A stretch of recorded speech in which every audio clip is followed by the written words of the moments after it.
Muy buenas noches, estimados doctores. Soy Rommel Augusto de Laila Vázquez, médico residente de segundo año de radiología de la Universidad Nacional Mayor de San Marcos. Mi sede hospitalaria es el Hospital Militar Central. En esta oportunidad vamos a tocar el tema de glioblastoma. El glioblastoma, los objetivos de esta revisión va a ser conocer las características de imagen que permitan realizar el diagnóstico o la sospecha diagnóstica de un glioblastoma y valorar la respuesta al tratamiento según los criterios RANO mediante pruebas de imagen, sobre todo de la resonancia magnética, y conocer los principales diagnósticos diferenciales del glioblastoma. En una pequeña introducción, sabemos que el glioblastoma es un glioma de alto grado por el rápido crecimiento y hay necrosis y neovascularización. Incidencia de 3 a 4 por cada 100.000 habitantes. Su incidencia está entre la sexta y séptima década de la vida, más frecuente en el sexo masculino que en el femenino. Son muy agresivos, son el grado 4 de la Organización Mundial de la Salud, que representa que hay hipercelularidad, hay atipia, alteraciones de la mitosis y hay necrosis neovascularidad. Recurrencia tumoral desde que inició el tratamiento de 6 a 7 meses. Su supervivencia es muy corta. Supervivencia media de 14 a 16 meses tras el diagnóstico. Por lo, es un tumor muy agresivo, ¿no? Y a pesar de eso es el tumor más frecuente de neoplasia maligna a nivel cerebral, ¿no? Seguido del astrocitoma y el oligodendroglioma. La clínica va a depender de muchos factores, pero es muy inespecífico. Va a depender del efecto directo que realice, de los efectos secundarios del tumor, dependiendo de la ubicación del tumor. Por ser de crecimiento rápido o de crecimiento muy rápido del tumor, tienen una presentación de historia clínica de 3 a 6 meses, ¿no? Por efecto directo, a consecuencia de la necrosis, por el efecto de masa, puede haber hipertensión intracraniana, y dependiendo de la ubicación puede haber convulsiones, etc., ¿no? Y la preferencia de este tumor es a nivel frontal, seguido del temporal, o el parietal, el occipital, y muy raras veces a nivel de la fosa posterior y del tronco encefálico.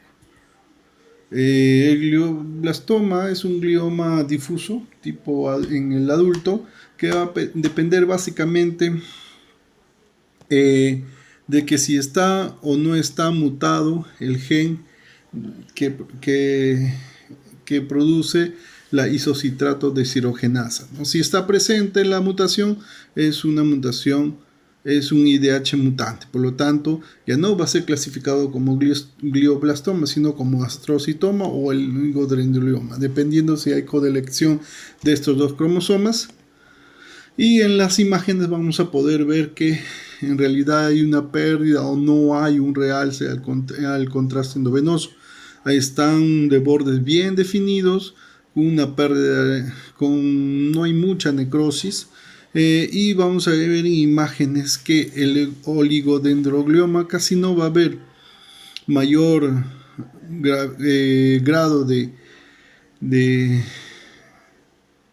lesión, ¿no? Va a ser clasificado como G2 o G3 de agresividad. Vamos a ver que puede haber calcificaciones, hay una señal no homogénea y de localización frontal. Astrocitoma, si es que no hay codelección de este gen, puede ser de cualquier grado 2, grado 3, grado 4. Y el glioblastoma, para poder considerar glioblastoma, tiene que haber un realce ávido por la sustancia de contraste, tiene que ser infiltrativo, puede haber necrosis e hemorragias, y a la imagen especiales va a haber un volumen de flujo cerebral elevado con un ADC bajo, ¿no? Entonces el glioblastoma, como pueden ver acá, es el de grado 4, es de tipo salvaje y solamente hay una subclasificación, un tipo que es el de alto grado. ¿no? Aparte de estas de imágenes, si hay estas alteraciones a nivel molecular, también se puede considerar como un glioblastoma. Y el pronóstico desde que aparece el oligodendroglioma es mucho mejor su pronóstico, y el pronóstico del glioblastoma es pobre, ¿no? Diagnóstico por imágenes: vamos a ver una lesión, una gran masa heterogénea de centro necrótico, de bordes irregulares, con un realce o una hiperdensidad periférica, con un edema perilesional. Esta imagen hiperdensa corresponde a la hipercelularidad del tumor. Va a haber efecto de masa, son grandes, infiltrativas, ¿no? Y realzan un realce intenso de la sustancia de contraste a nivel periférico o a nivel nodular, ¿no? Y un gran efecto de masa. Bueno, en la resonancia magnética, que es la de elección, vemos en T1, va a haber T1 con contraste, FLAIR, T2 y las secuencias especiales, que va a ser difusión y perfusión. En T1 puede ser una imagen, una gran masa heterogénea, o hipointensa, con señal hipointensa central. Puede haber zonas de necrosis o hemorragias, ¿no? En T1 con contraste va a haber captación irregular de la sustancia de contraste y en la periferia, ¿no? Puede ser nodular, anular, lineal, etc. En T2 va a haber una señal hiperintensa a nivel necrótico, de la necrosis o nervio quístico, con realces puntiformes, ¿no?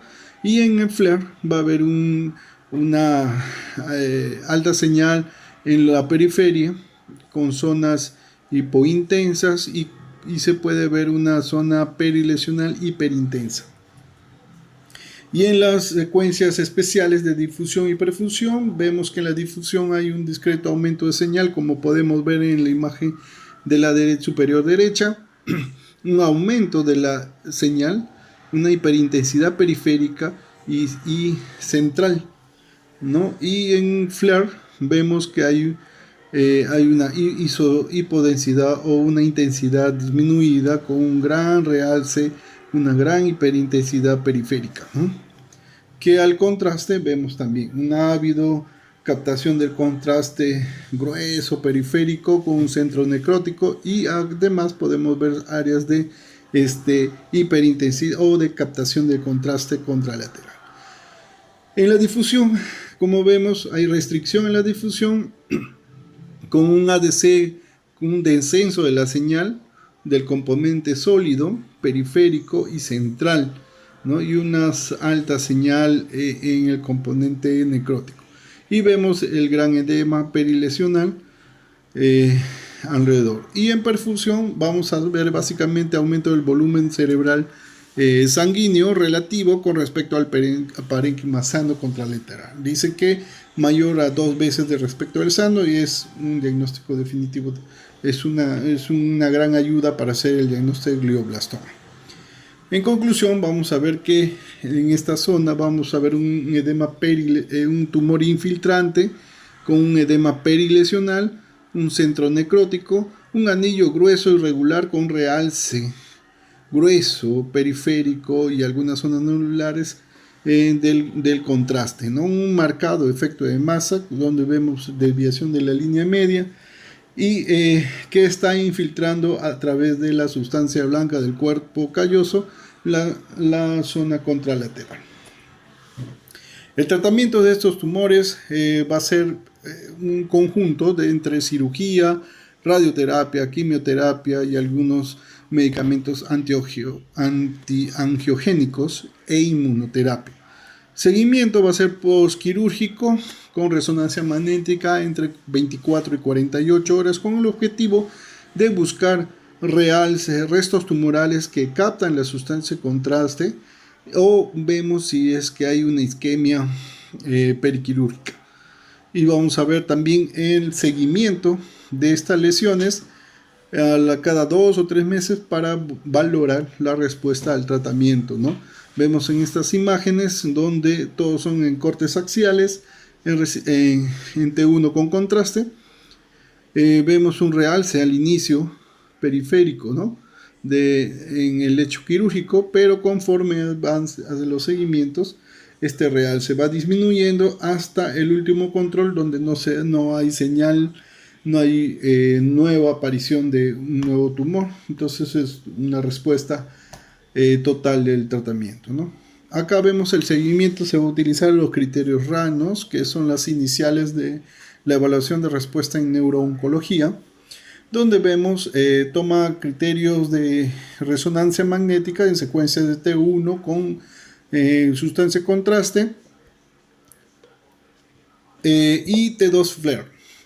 Si es que hay o no nueva lesión, aparición de nueva lesión, si es que hay un adecuado respuesta al corticosteroide, y el estado clínico, si está estable, ha mejorado o ha disminuido, ¿no?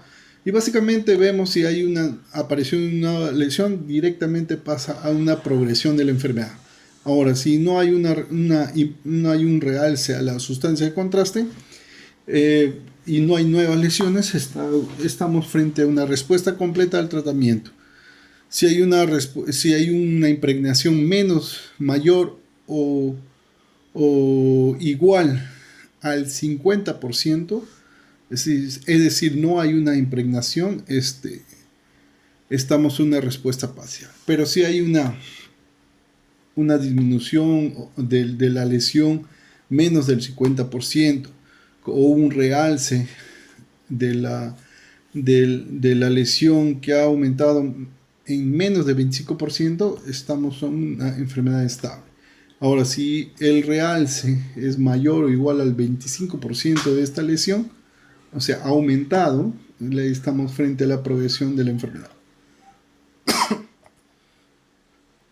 El diagnóstico diferencial, el astrocitoma, es uno de los principales y es generalmente indistinguible, presente en jóvenes, sobre todo si hay astrocitoma preexistente, y vamos a ver que el signo de discordancia entre T1 y FLAIR es muy común y altamente específico para esta enfermedad, donde vemos en estas imágenes una hiperintensidad en T2 en FLAIR con una caída de la señal en T2, y continúa la hiperintensidad periférica, ¿no? Que no debería haber generalmente eso. En asepsia cerebral, la tomografía es el método de elección, donde va a presentar un realce periférico más fino, donde a nivel T1 va a presentar centro hipointenso con una cápsula hiperintensa, y en T2 va a haber todo lo contrario, centro hiperintenso con una cápsula hipointensa. Y vamos a ver el signo del doble anillo en T2 o en SWAI. Vamos a ver un anillo hiperintenso dentro de otro anillo hipointenso. Eso nos caracteriza el absceso. Otro diagnóstico diferencial es metástasis. Generalmente están localizadas en la unión córtico-subcortical, son nodulares y va a presentar un edema vasogénico perilesional mucho más extenso que el glioblastoma. En resonancia magnética, sobre todo en perfusión, vamos a encontrar volúmenes sanguíneos cerebrales relativos altos, y va a presentar la barrera hematoencefálica alterada, y por lo tanto va a haber una curva del volumen sanguíneo cerebral que no regresa al estado basal. Como vemos en esta imagen, bueno, hay un aumento en la curva que no regresa a su estado basal.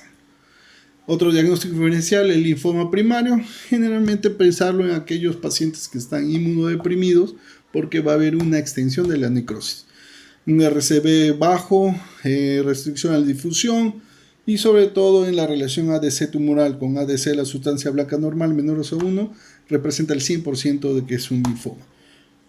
Lesiones diamilitante, pensar en jóvenes, y va a haber un realce anular periférico incompleto, como vemos en las imágenes, con valores de ADC normales o aumentados y un volumen sanguíneo cerebral relativo disminuido.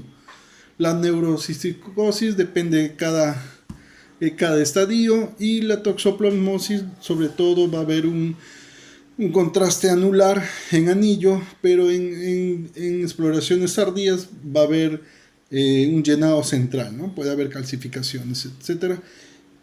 Y las conclusiones en la resonancia magnética es el principal estudio por imagen para hacer el diagnóstico de glioblastoma, y la resonancia también va a diferenciar con otras patologías, y es imprescindible para el seguimiento y valorar la respuesta al tratamiento de los glioblastomas, y es importante que el radiólogo conozca las nuevas clasificaciones de la OMS.